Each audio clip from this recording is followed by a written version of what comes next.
এক গ্রামে এক খুব সুন্দর লাল রঙের মোরগ থাকত।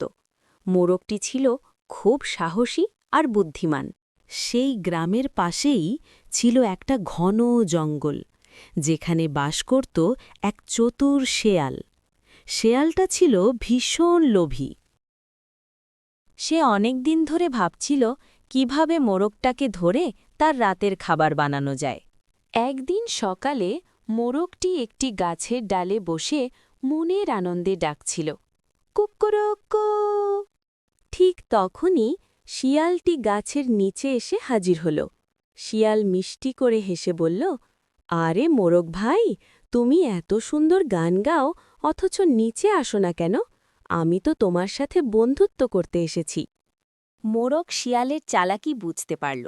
সে ডাল থেকে না নেমেই বলল, ধন্যবাদ শিয়াল ভাই, কিন্তু বনের পশুদের সাথে আমাদের তো খুব একটা ভাব নেই, তাই নিচেই নামছি না। তখন আরও একটু লোভ দেখিয়ে বলল, তুমি কি জানো না, আজ থেকে বনের সব পশুপাখি মিলেমিশে থাকার শপথ নিয়েছে। এখন থেকে কেউ কাউকে খাবে না। আমরা সবাই বন্ধু, বিশ্বাস না হলে নিচে নেমে এসো, আমরা কোলাকুলি করি। মোরগ এবার হাসল। সে দূরে তাকিয়ে বলল, ও আচ্ছা, তাই নাকি? তাহলে তো খুব ভালো কথা। ওই দেখো, এক পাল শিকারী কুকুর এই দিকেই দৌড়ে আসছে।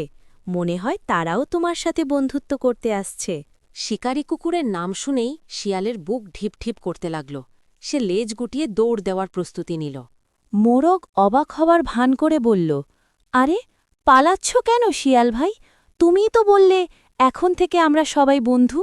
কুকুররা তো তোমাকে কিছুই করবে না। শিয়াল দৌড়াতে দৌড়াতে বলল, বন্ধু তো ঠিকই, কিন্তু কুকুরগুলো এই নতুন নিয়মের কথা শুনেছে কিনা তা তো আমি জানি না। এই বলে শিয়াল এক লাফে জঙ্গলে হারিয়ে গেল।